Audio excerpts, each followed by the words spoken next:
It's the Real Estate Podcast, brought to you by ANZ Home Loans for financial well-beings. Rather than joining two containers together and having to spend all the additional money on welding and then also never being able to transport them again, is having, for example, two 40-foot containers side by side with a deck in between and a roof over the top. So what that does is it creates 48 square meters of living space, but then you've also got a 3x12 or a 5x12 undercover deck where you can have a nice entertaining area or something like that. And to be able to build that deck and roof between the two is going to cost you the same to weld them, and then you can also move them in the future if needed. And that is Brad talking about tiny homes this morning, and we'll get back to that conversation in just a moment as we welcome you back to the Real Estate Breakfast, connecting you, yes, to the best real estate information across Australia. We are here 7 days a week, taking a closer look at property from multiple angles. As we know, not all real estate trends are the same, which is why that we talk to the real estate professionals from all corners of Australia.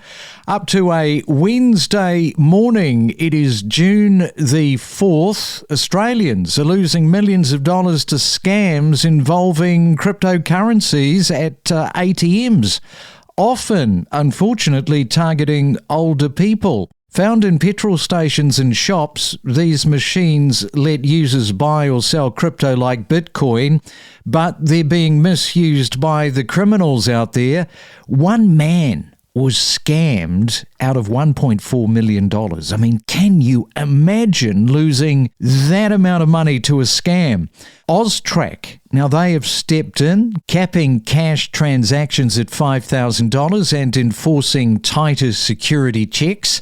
One operator has already been shut down with scams tied to organised crime and international fraud rings. So be very, very careful if you are using that sort of money currency. Let's right now catch up with Brad Busuttil from Deluxe Tiny Homes. Welcome, Brad, to the Real Estate Breakfast. What nationality is that, Busuttil? It's actually Maltese, that one. Born in Australia, so were the parents. Born and bred, okay, Busuttil. I haven't heard that surname before. Glad I was able to get that right.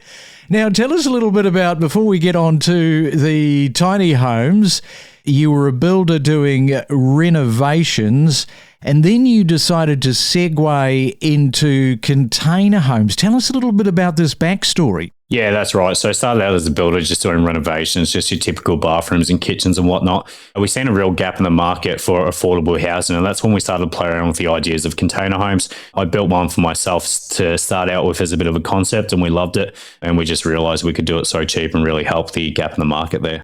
I mean, this is quite different, isn't it, from doing renovations? So tell us a little bit about the fact that this was 5 years ago, because we've got a 5-year factor here because things have changed in 5 years. Yeah, definitely. Things have changed a lot, and we've just all seen how the market's going and how the affordable housing crisis is at the moment. But in terms of the build process, although it is a completely different structure, we do treat it like any other home.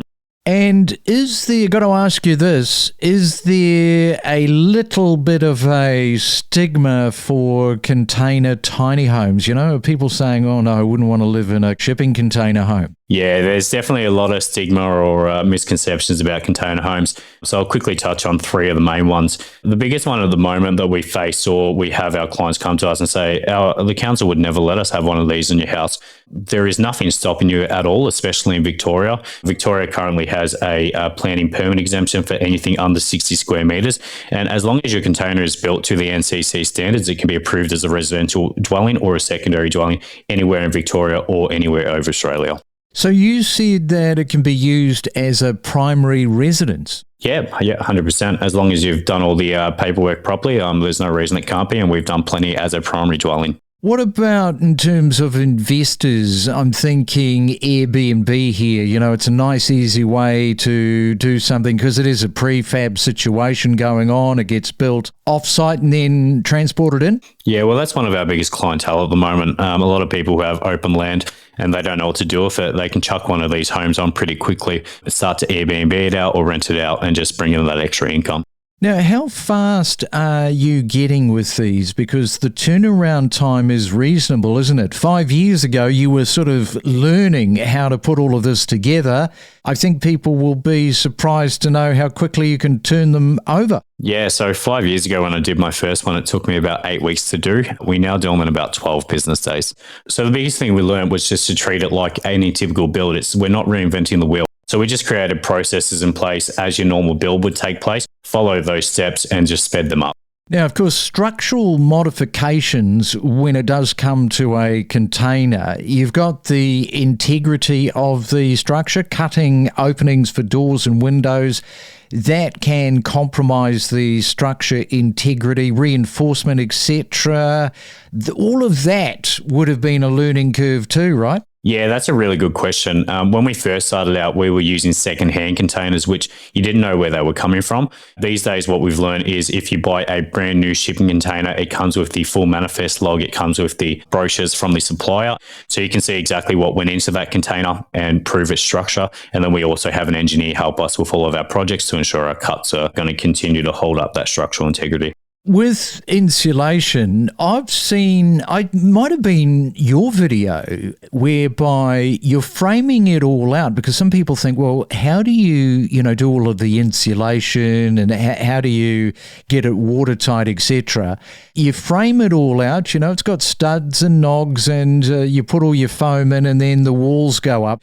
From that point of view, you're getting something that is like, would this be fair to say, like in a normal build, you get it to a roof on and a lock-up stage, and then you go to town with doing all of the walls, etc. Obviously, the exterior walls have already been put up. Is that a similar sort of analogy? Yeah, more or less. Like I said, we weren't trying to reinvent the wheel. We built it like a normal house. And what you touched on was pretty much spot on. So the external is already done. So we're essentially just doing an internal fit out on this building. So like you said, we use a builder's foil or a sarking on all the frames. What that does is it eliminates any steel to wood contact. So you have no chance of mold to grow. We also have weep holes to let ventilation through, as well as exhaust fans. So that way you have no condensation or sweat issues, which is another one of the big misconceptions within container builds. All right, we are talking to Brad. We'll come back in just a moment and we'll ask him who is actually buying these shipping container tiny homes. We'll do that next. Let's fuel your passion for property together. Join us, along with our industry experts, to help inspire and inform your next real estate decision. And right now it is time for another property tip, and we take you back to Adelaide, where recently we were talking to Maddie Visser.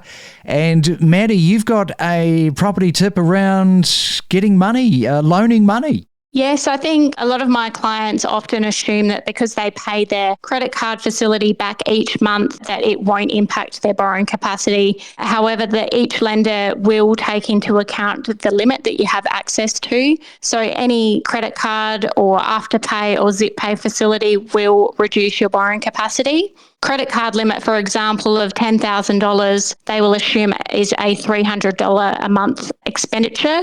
And now this would reduce your borrowing capacity by $30,000 to $40,000. Yeah, it's a lot. On the other side of that, I just wonder how many people look at the Visa card as a bit of an insurance, a little bit of that buffer, without realising how that is actually hurting them with their credit score. Correct. I mean, if you utilise it properly and you are paying it back each month on time, it won't impact your credit score. When it does impact your credit score is if you're not able to meet the minimum monthly commitment, and that's when it's going to start resulting on your credit report. Each week, we bring you in-depth real estate discussions, including inspiring stories from homeowners, knowledgeable real estate professionals and economists. Whether you're a buyer, seller, or just a real estate enthusiast, we are your ultimate property podcast. And it is a Real Estate Wednesday. We're talking tiny homes with Brad. And who is your clientele? Let's have a look at the demographic, because I'm figuring this could be quite large in demographic. Yeah, well, we've noticed over the last 5 years that the demographic is just growing more and more. So we have three main demographics at the moment. Your first one, which we've already touched on, is the investor market, looking at for dual living or Airbnbs or anything like that. One of our second biggest clients is someone who's just bought land in the middle of building their own house. As we know of builders at the moment, they're taking between 12 to 18 months. Rather than having to rent a place for 12 to 18 months, what they'll do is they'll put one of these containers on their land while the build happens. And then that way they've got a comfortable space to live in, which is a lot more cost effective. And then once their house is ready, they can use that as an outhouse, a Airbnb, or they can even sell that unit back off once it's done. And our third biggest clientele we're actually seeing at the moment is families not wanting to put their parents into a nursing home or something like that, but they also don't want them crammed up in their own house. So we're finding a lot of our clients are just buying one of these for their backyard, and that way they can still live close to family without all the headaches. What a great idea that is if you are looking at building, because as you say, you have got to go out, you've got to do a rental. That becomes a bit of a headache anyway, depending on where you might end up moving to. If it's on the same build site, you're much closer to all of the action that is taking place. And yes, you could just turn it into an Airbnb. Now, have you got people that have come to you, or maybe they've rung you with an inquiry and they've said, well, we're just not too sure whether this is for us. And you've said, well, come and have a look, go for a walkthrough. They go for a walkthrough and then their brain blows up and they go, this is something I could live in. Yeah, it's funny you say that, because that's one of the most common things. A lot of people who haven't seen one of these container homes in person, I know they're not going to know what it feels like. So one of the big things is they say, this is going to be too small, it's going to be uncomfortable. And then the second they get there and see the good use of space that we do, just makes it feel that much more open and habitable. And what about somebody saying, well, I wouldn't mind joining two 40-foot shipping containers together so that I've got a lot more space. Have you done that before? Yeah, we sure have. And that is probably our number one question. I have a different solution I've been working with, especially with my last few clients. And rather than joining two containers together and having to spend all the additional money on welding and then also never being able to transport them again, is having, for example, two 40-foot containers side by side with a deck in between and a roof over the top. So what that does is it creates 48 square meters of living space, but then you've also got a 3x12 or a 5x12 undercovered deck where you can have a nice entertaining area or something like that. And to be able to build that deck and roof between the two is going to cost you the same to weld them, and then you can also move them in the future if needed. Yeah, no, that sounds like a winner to me. What sort of a cost is that exactly with what you've just talked about, having the deck in between? What sort of money? Yeah, so there's a lot of variables, but we can still give an average cost kind of thing. So per container at the moment, they're around $70,000 per container. And then to have a deck of that size built, you'd usually be looking around the 12 to 15 grand mark, and then about 7 to 8 grand for a roof. So just trying to do some quick maths on that. All up, you're looking at about $170,000 to $180,000, and that includes all your services like your plumbing, your footing, and your electrical. Okay, well, there you go. That has given people something to think about, I think, this morning. Brad, keep doing what you're doing, because you're obviously serving a demand that is out there in the marketplace. Thanks for coming on this morning and giving us a little bit of a rundown on all of that. Appreciate it. No worries. Thanks, Craig, and thanks for having me. Listen to in-depth discussions with industry leaders on investing options, understanding different suburbs with insider perspectives and exclusive tips. And Emma, we're going to talk about a couple of suburbs that are really performing and standing out at the moment. So tell us what these two suburbs are. Well, I think the main one that I'd like to focus on today is Tonsley. It's actually the old Mitsubishi Australia site. So a lot of properties are now coming to market for rent from investors, and people are really appreciating the location. It's less than 10 k's from the city. And what about those modern townhouse developments and apartment complexes? There's a bit going on in that space? There certainly is, and a lot of the people that have bought into those are first home buyers. So there has been a lot of delays with the Tonsley site. I think anybody that lives in Adelaide has had a friend or a family member, if not a few, that have been long awaiting the finality of their build, but they're all starting to come to fruition and have been doing so in the last 6 to 12 months. We connect you to the best real estate information across Australia. The Real Estate Podcast.